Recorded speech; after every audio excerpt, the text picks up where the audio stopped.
भाई तुम्हारे गुरुजी संत रामपाल जी महाराज ने बाइबल का जो अर्थ करा है उसको पादरी कह रहे हैं गलत अर्थ किया है। कबीर परमेश्वर नहीं है, यहोवा है परमेश्वर, और यहोवा में परमेश्वर के सारे गुण बताए हैं। तुम कैसे इस चीज को सिद्ध करोगे कि कबीर जी भगवान है, यहोवा नहीं है? भाई पहली बात तो ये कि यहोवा परमेश्वर नहीं है, उसके सारे काम शैतानों वाले हैं, उसकी सारी हरकतें शैतान वाली हैं। प्रमाण दिखा सकते हो कोई? बिल्कुल दिखा सकते हैं। दिखाओ, आइए प्रमाण दिखाते हैं मानेंगे। आपको। पढ़े लिखे लोग हैं आज ईसाई भाई, धर्म में, ऐसे नहीं है। एक एक चीज का प्रमाण देंगे आपको। देखिए आपको दिखाते हैं, ये देखिए बाइबल। कौन सी बाइबल है? तुम्हारी तो नहीं छपाई हुई है, पहले भी कहते हैं ना लोग। ना ना जी, बिल्कुल नहीं, पवित्र बाइबल है। और ये है अच्छा। बाइबल सोसाइटी ऑफ इंडिया से प्रकाशित। ठीक है बाइबल जी, तो ठीक है, चलो दिखाओ। और ये है जी आपका उत्पत्ति चैप्टर हो जाने का वर्णन। इसके अंदर जब यहोवा परमेश्वर ने आदम और हव्वा जी को बनाया तो वहां अदन की वाटिका में छोड़ दिया था। उसके बाद उनसे कहा था कि आप ये फल ना खाना वरना आप मर जाओगे। कहा था। हाँ, तो आप पढ़ सकते हैं कि उस समय फिर सर्प जो था वहां पर, उसने स्त्री से पूछा, हव्वा से, क्या परमेश्वर ने कहा कि तुम इस वाटिका के किसी वृक्ष के फल न खाना? तब स्त्री ने सर्प से कहा, इस वाटिका के वृक्षों के फल हम खा सकते हैं, पर जो वृक्ष वाटिका के बीच में है उसके फल के विषय में परमेश्वर ने कहा है कि ना तो तुम उसको खाना और ना ही उसको छूना, नहीं तो मर जाओगे। तब सर्प ने स्त्री से कहा, तुम निश्चित ना मरोगी, वरन परमेश्वर आप जानता है कि जिस दिन तुम उसका फल खा लोगी उसी दिन तुम्हारी आंखें खुल जाएंगी और तुम भले बुरे का ज्ञान पाकर परमेश्वर के तुल्य हो जाओगे। परमेश्वर के तुल्य मनुष्य हो जाएगा, ऐसा कौन सा फल था? हम खा सकते हैं, पर जो वृक्ष वाटिका के बीच में है उसके फल के विषय में परमेश्वर ने कहा है कि ना तो तुम उसको खाना और ना ही उसको छूना, नहीं तो मर जाओगे। तब सर्प ने स्त्री से कहा, तुम निश्चित ना मरोगी, वरन परमेश्वर आप जानता है कि जिस दिन तुम उसका फल खा लोगी उसी दिन तुम्हारी आंखें खुल जाएंगी और तुम भले बुरे का ज्ञान पाकर परमेश्वर के तुल्य हो जाओगे। परमेश्वर के तुल्य मनुष्य हो जाएगा, ऐसा कौन सा फल था भाई? आदम और हव्वा ने फिर उसके बाद स्त्री के कहने पर वो फल खाया तो उनकी आंखें खुल गई और उनको सही गलत का ज्ञान हो गया। और जब परमेश्वर उस वाटिका में आया तो उन्होंने खुद को छुपा लिया क्योंकि वो नग्न थे। इस पर फिर यहोवा परमेश्वर ने उनसे पूछा था, तुमने क्या करा? तो उन्होंने बोला, सर्प ने हमसे कहा था तो हमने फल खाया। ठीक है, तो यहाँ पर फिर यहोवा परमेश्वर कहता है, ये चीज और दिखाइए एक बार। दिखाओ। फिर आने में आप पढ़ोगे, फिर यहोवा परमेश्वर ने कहा कि मनुष्य भले बुरे का ज्ञान पाकर हम में से एक के समान हो गया है, इसलिए अब ऐसा ना हो कि वह हाथ बढ़ाकर जीवन के वृक्ष का फल भी तोड़ ले और सदा जीवित रहे। इसलिए यहोवा परमेश्वर ने उसको अदन की वाटिका में से निकाल दिया। अब मुझे एक छोटी सी बात बताओ भाई। पहली चीज तो उन्होंने झूठ बोला यहोवा ने कि भाई तू ये फल खाएगा तो मर जाएगा। उसके बाद भी आदम जी 930 वर्ष तक जिंदा रहे। ये बात तो सच है भाई, और मतलब दूसरा- यहोवा को ज्ञान नहीं था कि ये मरेगा कि नहीं? भैया ज्ञान नहीं, वो तो ये लगा लो शैतान के अधीन है। आगे आपको दिखाएंगे उसके काम कैसे हैं, शैतानों वाले काम हैं। तो यहाँ पर एक दो चीज आप नोट करो। पहला, उन्होंने झूठ बोला, हाँ सच है आदम भाई, मरा नहीं मरा भाई। दूसरा, उन्होंने यहोवा परमेश्वर ने खुद कहा कि हमारे जैसा हो गया है, अब ऐसा ना हो फल खा लिया तो वो अमर भी हो जाएगा हमारी तरह। तो यहोवा परमेश्वर कभी चाहता ही नहीं था आदम और हव्वा अमर हो। तो ये परमात्मा के काम है, ये तो शैतान के काम है। अगर वो चाहता तो उसी समय हमें अमर कर सकता था। अब आपको दिखाते हैं कि यहोवा के कर्म कैसे हैं। वो भगवान कहलाने के लायक ही नहीं है, परमेश्वर कहलाने के लायक। दिखाओ भाई, परमेश्वर के कैसे कर्म है यहोवा परमेश्वर के? आपको आगे दिखा, ये है गिनती, ठीक है। गिनती अध्याय। इसके अंदर यहोवा क्या कह रहे हैं कि सब पहलौठे मेरे हैं, क्योंकि जिस दिन मैंने मिस्र देश में के सब पहलौठों को मारा। अब एक बात बताओ, ये कैसा भगवान है जिसने अपने सारे पहलौठों को मार दिया? और उस दिन से मैंने क्या मनुष्य क्या पशु इजराइलियों के सब पहलौठियों को अपने लिए पवित्र ठहराया। यानी कि जितने उनके पहलौठे थे वो कह दिया ये मेरे हैं। ये भगवान के काम है। मतलब बलि मांगी, बलि मांगी और खुद मार दिया पहले पहलौठे को, और इजराइलियों को ये बोल दिया तुम्हारे पहलौठे भी मेरे हैं।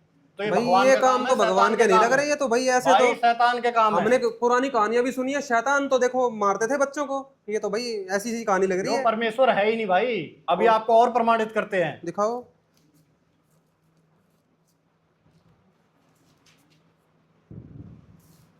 ये यहोवा परमेश्वर घृणा भी करता है। अच्छा, चैप्टर कौन सा है ये? ये चैप्टर जी वही गिनती चैप्टर ही चल रहा है। अच्छा, अशुद्ध मनुष्य। ठीक है। फिर यहोवा ने मूसा से कहा, इजराइलियों को आज्ञा दे कि वे सब कोढ़ियों को और जितनों के प्रमेय हो और जितने लोथ के कारण अशुद्ध हो उन सभी को छावनी से निकाल दे। ऐसों को चाहे पुरुष हो चाहे स्त्री छावनी से निकालकर बाहर कर दें, कहीं ऐसा ना हो कि तुम्हारी छावनी जिसके बीच में निवास करता हूं उनके कारण अशुद्ध हो जाए। ये कैसा भगवान है भाई?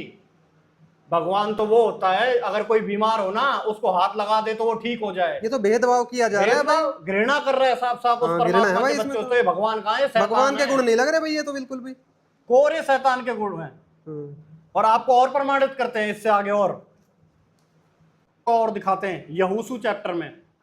आइए आपको दिखाते हैं यहोशू चैप्टर में। जब मूसा जी से कहा, क्या स्त्री, क्या जवान, क्या बूढ़े, वरन बैल, भेड़, बकरी, गधे और जितने नगर में थे उन सभी को उन्होंने अर्पण की वस्तु जानकर तलवार से मार डाला। अर्पण की वस्तु मतलब बलि दे दी, बलि दे दी, यहोवा को बलि दे दी। तो कैसा भगवान है जिसने स्त्री पुरुष सबकी बलि ले ली? ना भाई ये तो शैतान के गुण है, बलि लेने के शैतान है, शैतान।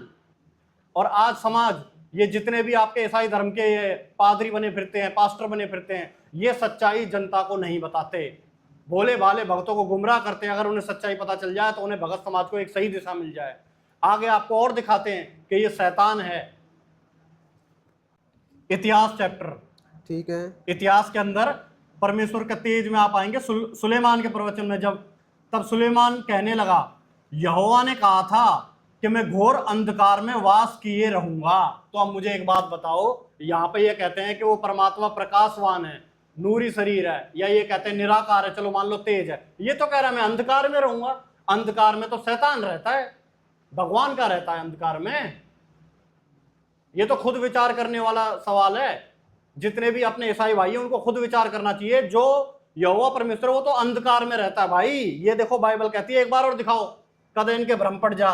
तब सुलेमान कहने लगा, यहोवा ने कहा था कि मैं घोर अंधकार में वास किए रहूंगा। तो ये भगवान है, शैतान है। बलि ये मांगता, लोगों से घृणा ये करता, ये गुण के भगवान। तो ये भगवान वाले गुण नहीं है, ये शैतान वाले गुण हैं। और आपको और आगे प्रमाणित करते हैं कि वास्तविकता में परमात्मा कौन है। दिखाओ।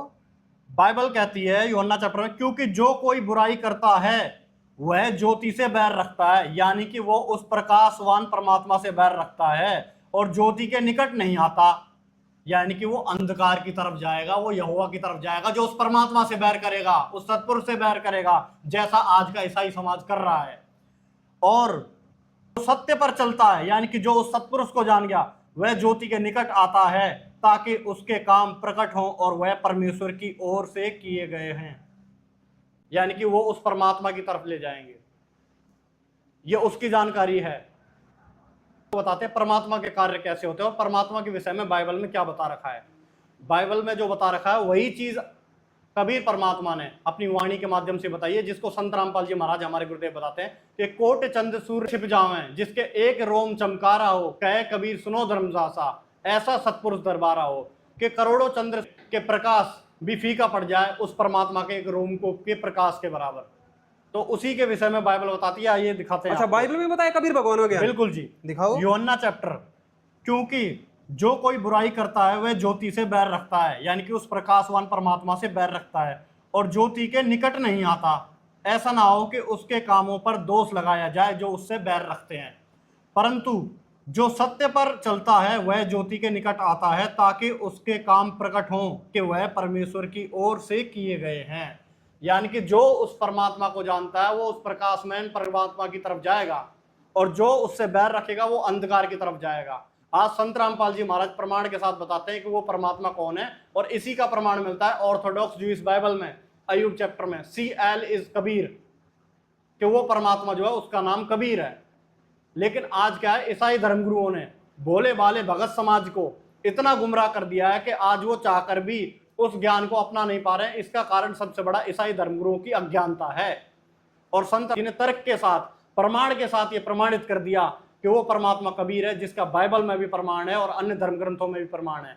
तो अभी जितने भी भगत समाज हैं, चाहे वो ईसाई धर्म से हो या किसी से भी हो, आप अपने शास्त्रों को पढ़ें, संत रामपाल जी महाराज जी शरण ग्रहण करें और अपना कल्याण कराएं।